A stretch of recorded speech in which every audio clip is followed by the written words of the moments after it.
हम लोगों ने लास्ट एपिसोड में देखा था लिन फेंग और बाकी सभी लोग मास्टर ली यून फेंग के साथ स्टार पैलेस में आ चुके थे, जहाँ पे डियांटे की आइडेंटिटी के चलते उसे डायरेक्टली स्टार पैलेस का कोड डिसेबल बना लिया गया था। जबकि पीछे की तरफ हमने देखा था कि लिन फेंग और बाकी सभी लोगों को एक ग्रेट कंपटीशन को पार करते हुए स्टार पैलेस का हिस्सा बनना था, जिसके लिए वो सभी भी बहुत ज्यादा एक्साइटेड दिखाई दे रहे थे। जिसके बाद यहीं से हमारे अगले एपिसोड की शुरुआत होती है। तो इस एपिसोड की शुरुआत में मिस चुआनसी लिन फेंग और बाकी सभी लोगों को लेकर एक पोर्टल से होती हुई जल्दी से कंपटीशन वाले ग्राउंड में पहुंच जाती है, जहाँ पे आते साथ ही हम देखते हैं कि शाओ टियान की नजर वहाँ पे एक पिलर के ऊपर पड़ती है, जिसे देखकर वो अपने मास्टर से कहता है, मास्टर उस पिलर को देखिए, उस पिलर से तो बहुत ही ज्यादा पावरफुल लेवल की स्पिरिचुअल एनर्जी रिलीज हो रही है। इवन उस एनर्जी को देखते हुए तो ऐसा महसूस हो रहा है कि उस एनर्जी का सामना तो कोई गॉड वनरेबल रियलम का कल्टीवेटर भी नहीं कर सकता। शाओ टियान की ये बात सुनकर हम देखते हैं कि लिन फेंग वहाँ पे उसकी हाँ में हाँ मिलाते हुए कहता है, तुमने बिल्कुल ठीक कहा और ऐसा इसलिए हो रहा है क्योंकि उस पिलर के अंदर डिवाइन एसेंस मौजूद है। लिन फेंग की ये बात सुनकर हम देखते हैं कि थंडर ड्रैगन भी वहाँ पे लोगों से कहता है, इसका तो मतलब है कि इस जगह को बनाने वाला जरूर से कोई इमॉर्टल एम्परर गॉड रहा होगा,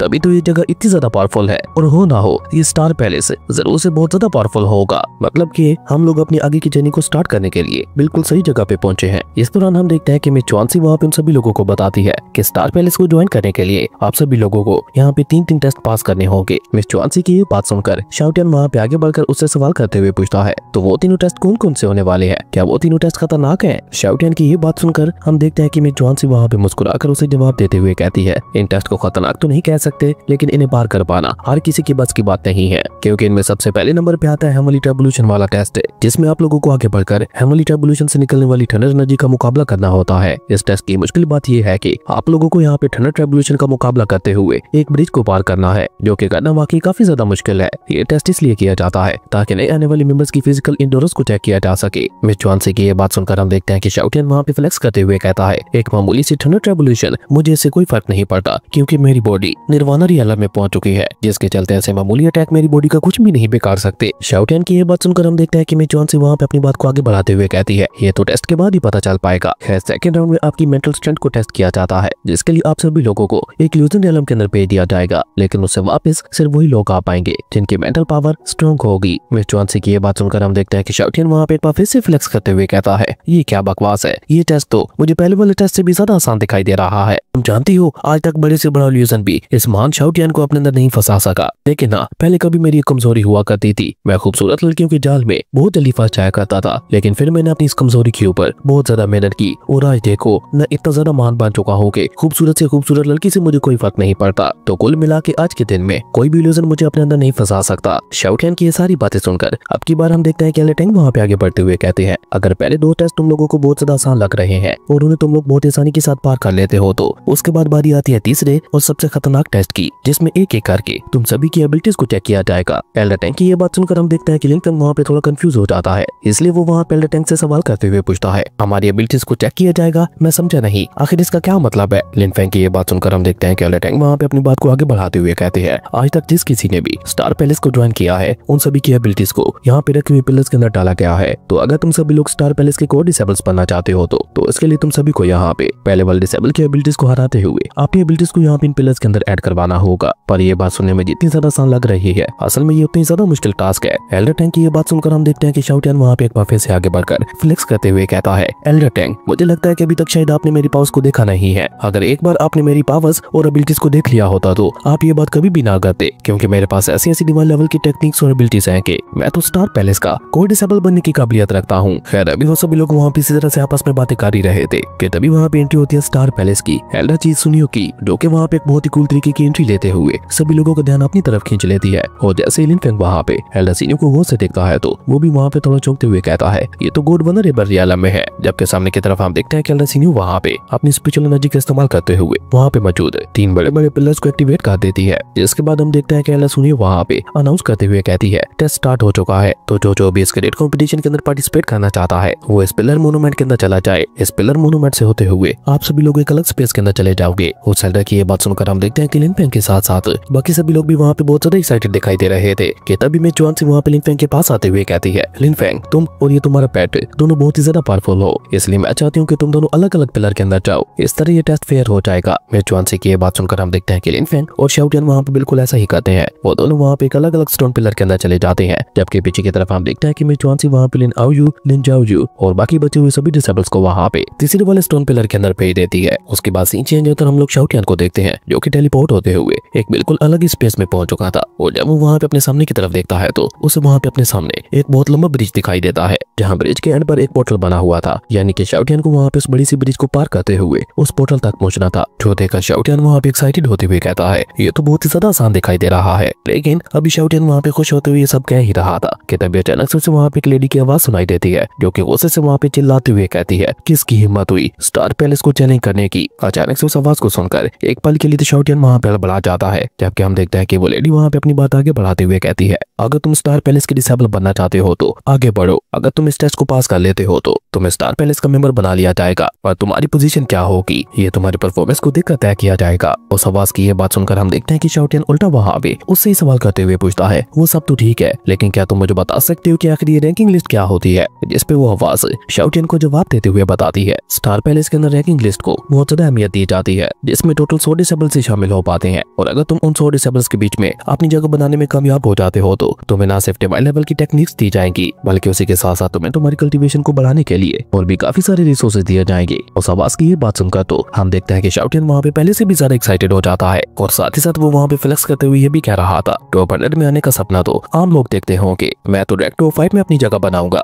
लेकिन अभी शाओटियन वहाँ पे सब कह ही रहा था कि तभी हम देखते हैं कि वो थंडर रेवोल्यूशन वहाँ पे एक्टिवेट हो जाती है। वो देखते देखते वहाँ पे उस थंडर रेवोल्यूशन की वजह से काफी सारी स्पिरिचुअल थंडर सोर्स भी बनना शुरू हो जाती है, जो कि सीधा वहाँ पे शाओटियन को पॉइंट करते हुए उसके ऊपर हमला करना भी शुरू कर देती है। लेकिन ये देखकर शाओटियन वहाँ पे बिल्कुल भी नहीं घबराता, वो भी वहाँ पे अपनी 10,000 सोर्ड फॉर्मेशन का इस्तेमाल करते हुए उन थंडर सोर्स के अटैक के ऊपर ही अटैक कर चुका था। जिसके साथ ही हम देखते हैं कि शाओटियन वहाँ पे बहुत ही आसानी के साथ उस थंडर रेवोल्यूशन के अटैक को बहुत ही बुरी तरह से डिस्ट्रॉय कर देता है। जिसके बाद हम देखते हैं कि उल्टा वो वहाँ पे आगे बढ़ने के बजाय वहीं पे लेट कर बैठते हुए कहता है थंडर रेवोल्यूशन क्या तुम में इतना ही दम था, मैं चाहता हूँ कि तुम अपना पूरा दम लगाकर मेरे ऊपर हमला करो, मैं भी तो देखूं आखिर तुम्हारी ट्रू पावर है क्या। और साथ ही साथ हम देखते हैं कि शाओटियन वहाँ पे उसका मजाक उड़ाते हुए कहने लगा था जल्दी करो, मेरे पास तुम्हारे साथ वेस्ट करने के लिए पूरा दिन नहीं है। शाओटियन की ये बात सुनकर हम देखते हैं कि उस वाली थंडर रेवोल्यूशन को भी वहाँ पे गुस्सा आ जाता है, और उसके बाद हम देखते हैं कि वहाँ पे एक के बाद एक शाओटियन के ऊपर काफी ज्यादा पावरफुल थंडर लाइटनिंग से हमले होने लगे थे। पर हम देखते हैं कि शाओटियन तो वहाँ पे उन्हें रोकने के लिए कोशिश भी नहीं कर रहा था। ऊपर से हम देखते हैं कि वो सभी अटैक वहाँ पे शाओटियन की बॉडी के साथ टकराते ही खत्म हुए जा रहे थे।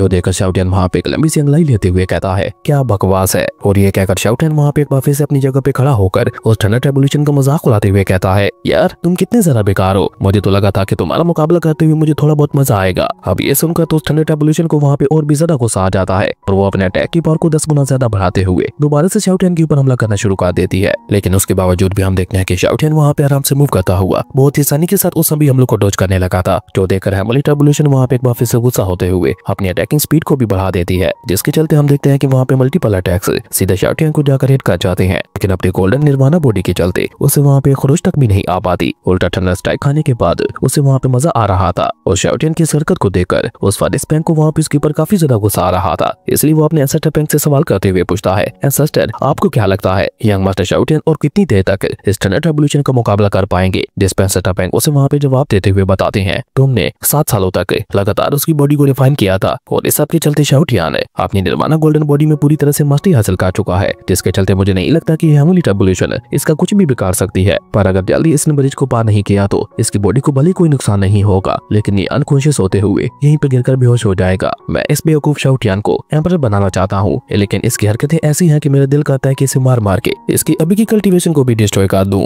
जबकि बाहर की तरफ हम देखते हैं कि शाओटियन तो अभी तक भी वहाँ पे उस थंडर रेवोल्यूशन को एंजॉय कर रहा था, और साथ ही साथ वो वहाँ पे थंडर रेवोल्यूशन को चैलेंज करते हुए कह रहा था तुम तो बहुत ज्यादा थके हुए हो, अपना पूरा दम लगाकर मेरे ऊपर हमला क्यों नहीं करते। मैंने पिछले 7 सालों से किसी के साथ भी फाइट नहीं की, जिससे मेरी बॉडी अकड़ने लगी है। दोस्तों मैं आपको बता दूं कि भले ही बाहर की दुनिया में सिर्फ 7 साल का समय गुजरा था, लेकिन द क्रिएशन ऑफ जेडिस के अंदर रहकर प्रैक्टिस करते हुए उन लोगों को पूरे 700 साल गुजर गए थे। इसी वजह से तो शाओटियन इतना ज्यादा पावरफुल बन पाया था। खैर शाओटियन वहाँ पे अपनी बात आगे बढ़ाते हुए कहता है मेरे ऊपर ऐसा खतरनाक अटैक करोगे मेरी सारी की सारी बॉडी खुल जाए। शाओटियन की ये बात सुनकर हम देखते हैं कि हेमली रेवोल्यूशन भी वहाँ पे अपनी सारी की सारी एनर्जी को एक ही जगह पे इकट्ठा करते हुए उसे सीधा वहाँ पे शाओटियन के ऊपर हिट कर देता है। जबकि हम देखते हैं कि शाओटियन भी वहाँ पे उसे डॉज करने की बजाय उल्टों से हेड टू हेड खा लेता है, जिसे अपने ऊपर खाने के बाद हम देखते हैं कि शाओटियन वहाँ पे एक लंबी सांस लेते हुए कहता है मजा ही आ गया। जबकि वहीं दूसरी तरफ हम लिन फैंग को देखते हैं जो कि शाओटियन की ही तरह एक ब्रिज पे पहुंच चुका था, और वो वहाँ पे बनने वाली हेमली थंडर रेवोल्यूशन को देखकर खुश होते हुए कह रहा था ये तो बहुत ही कमाल का ट्रायल है, अगर मैं यहाँ पे इसे डिवोर कर लेता हूँ तो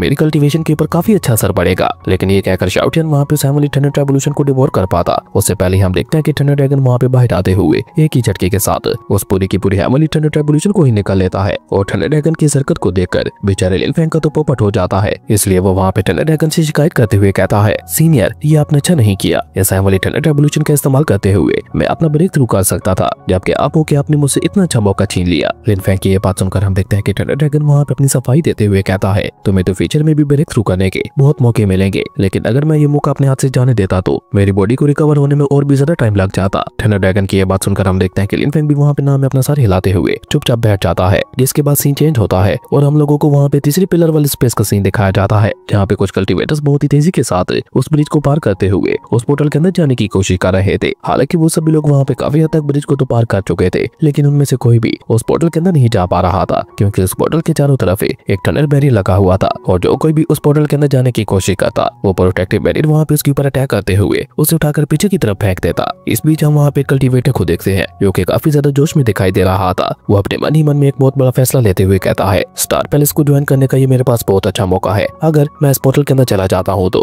मुझे स्टार पैलेस का इनर डिसेबल बनने का मौका मिलेगा और ऐसा कमाल का मौका मैं अपने हाथ से नहीं जाने दे सकता। और ये कहकर वो कल्टीवेटर वहाँ पे अपने सामने एक प्रोटेक्टिव शील्ड लगाकर किसी तरह से उस टनल बैरियर को तो पार कर लेता है। लेकिन जैसे वो वहाँ पे उस पोर्टल के थोड़ा और करीब जाता है तो अचानक से वहाँ पे एक रेड ड्रैगन अपीयर होता है, जो कि सीधा वहाँ पे उस कल्टीवेटर के ऊपर आइस स्पाइक से हमला करते हुए उसे उठाकर पीछे की तरफ फेंक चुका था। जिसके साथ ही हम देखते हैं कि बेचारा वो कल्टीवेटर अपने टेस्ट में फेल हो जाता है, जबकि पीछे की तरफ हम देखते हैं कि वो कल्टीवेटर वहाँ पे खुद को संभाल कर शिकायत करते हुए कहता है, ये तो सरासर नाइंसाफी है। ये पोर्टल एक साथ हमारे ऊपर 3-3 हमले कर रहा है, इस तरह से तो कोई भी इस पोर्टल को पार नहीं कर पाएगा। उस कल्टीवेटर की ये बात सुनकर हम देखते हैं कि लिन अव्यू वहाँ पे आगे बढ़कर उस पर्सन से कहती है, लिटिल ब्रदर अगर तुम इस टेस्ट को पास नहीं कर पा रहे हो तो इसका मतलब ये तो नहीं है कि कोई भी इस टेस्ट को पास नहीं कर पाएगा। लिन अव्यू की ये बात सुनकर हम देखते हैं कि वो कल्टीवेटर जो कि पहले से ही गुस्से में दिखाई दे रहा था वो और ज्यादा गुस्से से लिन अव्यू को घूरना शुरू कर देता है। जिसमें हम देखते हैं कि लिन अव्यू भी वहाँ पे आगे बढ़कर अपनी बहन की हाँ में हाँ मिलाते हुए कहती है, देखो मेरी बहन बिल्कुल ठीक कह रही है, तुम्हारे लिए बेहतर यही रहेगा कि तुम और ज्यादा प्रैक्टिस करते हुए दोबारा से ट्राई करो। उन दोनों बहनों की ये बात सुनकर तो हम देखते हैं कि उस कल्टीवेटर को वहाँ पे और भी ज्यादा गुस्सा आ जाता है और तभी पीछे से एक और कल्टीवेटर आगे आकर वहाँ पे दोनों बहनों का मजाक उड़ाते हुए कहता है, आखिर इन दोनों बच्चियों को यहाँ पे किसने आने दिया। और साथ ही साथ वो कल्टीवेटर वहाँ पे दोनों बहनों को डांट लगाते हुए कहता है,